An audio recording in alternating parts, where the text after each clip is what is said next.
This is George Dionne of the Rock is George podcast, and this is a KNAC.com exclusive interview with guitarist GUS G of the Greek heavy metal act FIREWIND. If I knew absolutely nothing about FIREWIND, how would you describe the band's music to me? I would say melodic heavy metal in the vein of obviously the classic heavy metal bands like Iron Maiden, Judas Priest, that kind of vibe. Absolutely. And you're getting ready to release your latest Blu-ray DVD collection, Still Raging, on September 1st through AFM Records. This is sort of a celebration of 20 years of FIREWIND, but before we get to that, that wasn't your original plan. The original plan was to re-release your first album. So how did it go from re-releasing your first album to doing this celebration show? Right. Yeah. You're correct about all this. We did put out the first album. We did a reissue, like a remaster, and we did a vinyl pressing, which was DIY. Like basically, I just did it because I have the rights for the first couple of albums, and we just sold it straight from our website. I think we only did like 200 or 300 copies of it. And then, this was all like still pandemic times, like at the end of it. And then we started getting some gigs confirmed slowly. And then like an American tour came through at the last minute. And we came over to the States last year. We did a tour with Dragon Force and came back to Europe, did a few festivals, not a lot. And then we said, you know what, let's do a couple of shows in Greece just to round out the year, and do like to celebrate the band's 20th anniversary and do that.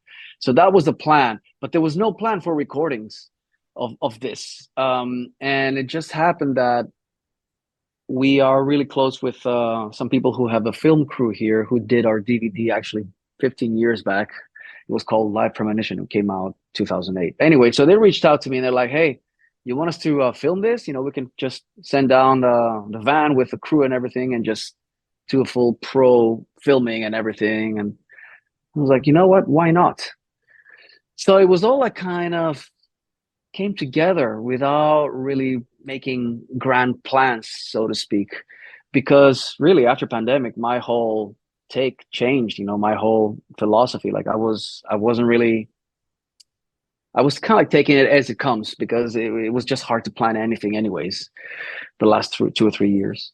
So anyways, we ended up with this amazing concert footage in our hands, properly filmed, with 9 or 10 people crew. We had the audio recording. The show went well. It was sold out. We had nice lights, nice effects and all that stuff. And then I started putting up a couple of videos on my YouTube channel, and I thought, you know what, why not try to do something more cooler out of this? Why not try to do a limited release or something like that? So I started talking to the label, to AFM Records, and I said, look, a lot of the old stuff now, it's more than 10 years old, so we are allowed to re-record it because it was most of the catalog was with Century Media because that was our previous label. So we could re-record a lot of those songs.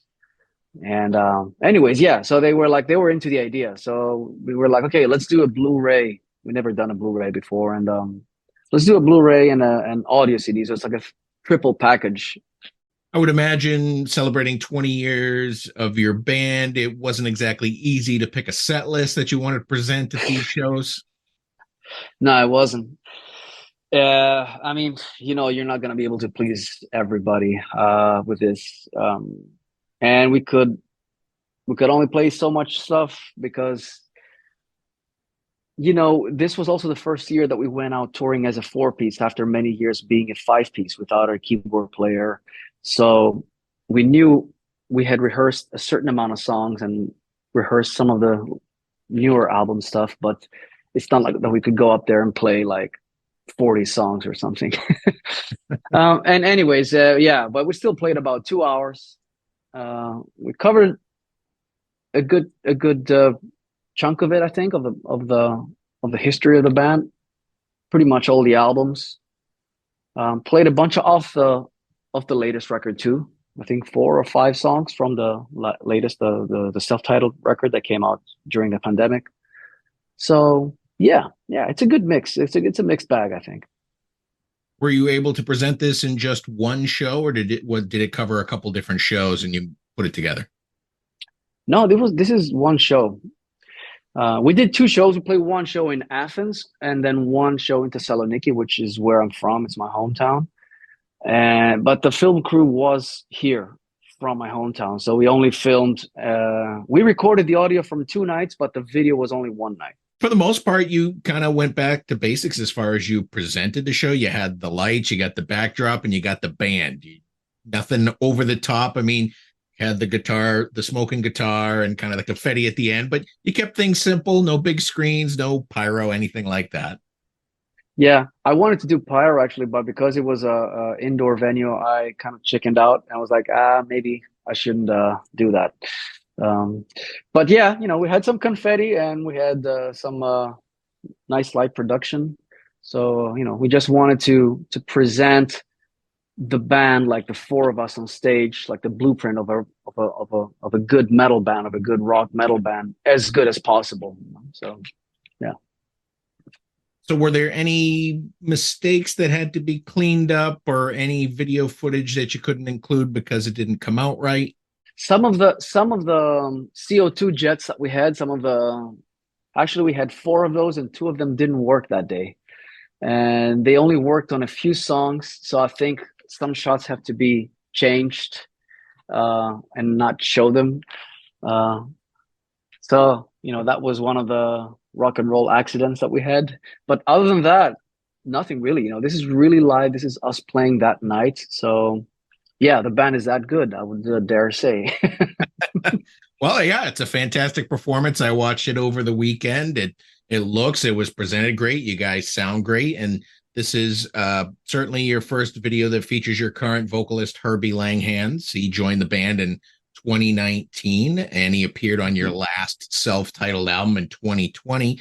How did you end up recruiting HERBIE to the band? Actually, this was my former product manager at AFM Records. I told him like, hey, I might be looking for a new guy. It's not working with the previous guy that we had, and we were at the end of a tour with Queensryche, and I had to make some decisions. And they were like, "How about HERBIE LANGHANS?" And they just sent me some links, and they talked to him, and he was interested to talk to me, and then they put us in touch basically. And one thing led to another. I sent him some of the new material. I wanted to see if he could co-write with us and stuff. And we had a couple of talks. We flew him over to meet him and stuff. And it all happened pretty fast, actually. And in the end, I said, okay, let's give it a shot with HERBIE and let's see what happens. And right when we put everything together and we rushed to finish that record, that's when everything shut down because of the pandemic. So when it comes to anniversaries, whether it be 10, 20, 30, people like to get really nostalgic. So did you consider any past Firewind members for this special show in your hometown, or was that just not an option based on the history? You're right. Actually, heavy metal is pretty much a nostalgia business by now. But there was a talk about it, about maybe bringing somebody. But then we said, these are like the first shows that we're playing since we announced that HERBIE in the band and going from a 5-piece to 4-piece. So we kind of like abandoned the idea of having special guests like ex-members. Pretty much like we abandoned it pretty quickly because we thought, you know what, we want to present this lineup how we are right now. We want to show this to our fans here, and eventually, since we filmed it, we wanted to show this. We want to show the rest of our fans worldwide how we are on stage right now. Who knows? Maybe in the future. But at this point, we just wanted to establish this new 4-piece. Speaking of establishing, beyond this 20th anniversary show, you guys have been touring like maniacs with this lineup ever since the world opened back up. You've been all over Europe. You've been over the United States. You guys are just grinding it and grinding it. We had we kind of got lucky, when the world started opening up, like we had no plans at all. as a matter of fact, I think we only had I think we were confirmed for the Monsters of Rock cruise early 22 in Miami, and then we had like some shows in Spain, and that was it. And maybe a couple of festivals over the summer, like maybe 4 or 5 gigs or something. And then all of a sudden, it's like Herman from Dragon Force emailed me and said, "Dude, like the special guest that we had on this tour dropped out. Would you guys be able to do it? It's a last minute call." And I said, "Yeah, we'll do it." So I at that point, I just needed to get out of the house. So it was like one of those things. Luckily, we were able to get the visas real quick because that's also a pretty big obstacle these days. But we managed to get them.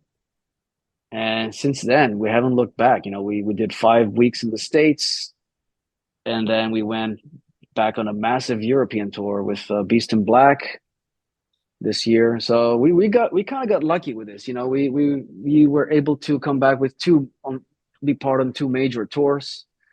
And yeah, hopefully we'll keep being on a roll like that. Yeah. Well, you're currently on the festival circuit throughout Europe. I understand you have a pretty big gig coming up in Athens on the 3rd of September. Your biggest crowd, potentially? Hopefully, yeah. It's a big open air kind of venue, outdoor venue in the middle of the city, or I don't know where it is, but somewhere downtown. And it's a nice venue. And we're thinking of how to enhance the show now. So I think this year we will add the pyro. What is like sort of the major differences between an intimate show like your 20th anniversary show and then something like a festival? I mean, we don't get a lot of festivals over here in the US unless it's on a boat. But what is kind of the major differences for you as a performer? Well, with festivals, it's always a little bit, you just get thrown on stage real quickly. There's no sound check. You just have to get everything together within 20, 25 minutes and hopefully it works and you do it. But, the perk of it is like that you get to play in front of a larger audience that maybe have no idea who you are. You get exposed to a different audience and all that.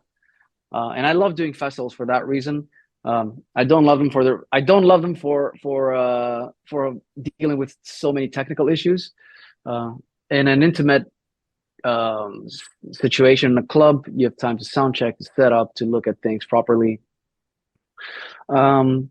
So I like to combine both. I don't care. As long as we get a gig, I'm happy. Exactly. I was reading on your Facebook page that the next Firewind studio album is complete. Yeah, we just finished it up. We just did. Our mastering is done. We just delivered it to the label. So now we're still working on the things like artwork and videos, and we've already done the photo shoot, but we still need to edit the videos and pick the next singles and all those things. So there's work to be done. It's a process still, but the good thing is that the music, like the main thing, it's there and it's delivered and it's out there. So I'm hoping sometime this fall we're going to start rolling with new singles. When is the album scheduled for its release?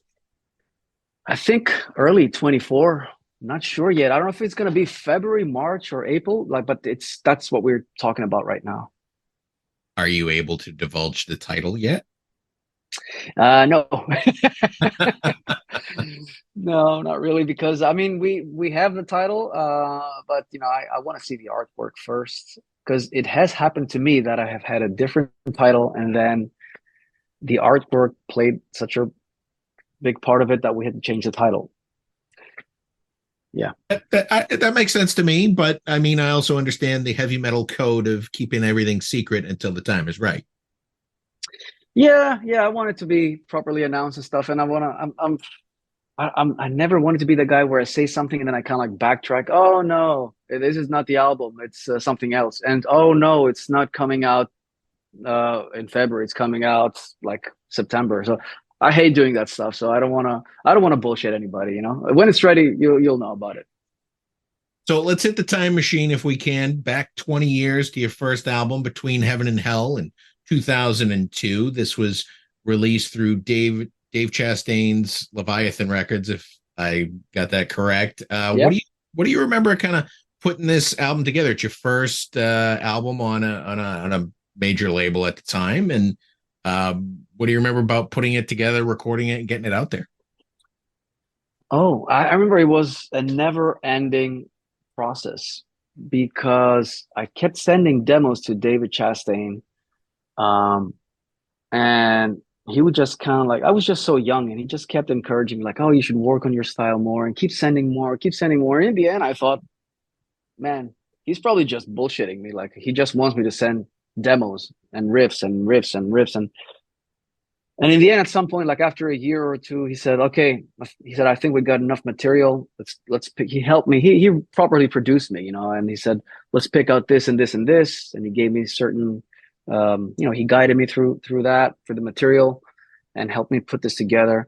And Firewind didn't start out being a real band. It was more like a project around me because David Chastain basically helped me put this thing together by bringing in other musicians into the fold. So basically, I hadn't met those guys that I played on the record until years later, until we started touring. So I didn't know who they were. We all kind of communicated through David Chastain. So we were like an MP3 or like a, what do you call it, like a file exchanging band before it was a hip thing, because nowadays that's what everybody does. But back like in 2000 or like 99, this was unheard of. I remember doing press for the first album, and people were asking me, "So how do you guys rehearse?" I said, "We don't rehearse." Like, I do everything. I program everything with my drum machine, and I put all the arrangements together, and I just send it to them on a CD. And then the guy puts on the vocals. Like, at the time, it was Stephen Frederick. He would just record over my demos and send it back. And that's what it was back then. That's how it was like. So it was sort of a prediction of the future, because that's how it's like for almost everybody now. Nowadays, yeah. So, because those guys were in America and I was in Greece, so there was no other way. Yeah. you also have a solo career. You do a lot of guitar instrumental work. Your last album was Quantum Leap in 2021. Are you working on the follow-up for that? I haven't started working on the follow-up because I've been so busy touring. Like, I was touring for 4 months this year straight, and then I came back and I really had to finish the album. So I've been spending all summer just basically all on Firewind, either like doing festivals in the weekends, and then in the weekdays just finishing up the album mixes and everything. But I think once I let everything out the door and then everything is done and we're ready with all deadlines, all the tours, all the plans, I think then I'll be able to relax and think of my next step for my solo career. Yeah, I'm still trying to figure out what to do next, but I haven't really properly thought of it. Yeah. Well, those are all the questions I have for you today, Gus. The new Firewind release is still raging. It comes out on September 1st through AFM Records. It's a Blu-ray 2 DVD set. Fantastic live performance. I enjoyed it, and I wish you the best of luck with everything. Thank you so much. Appreciate it.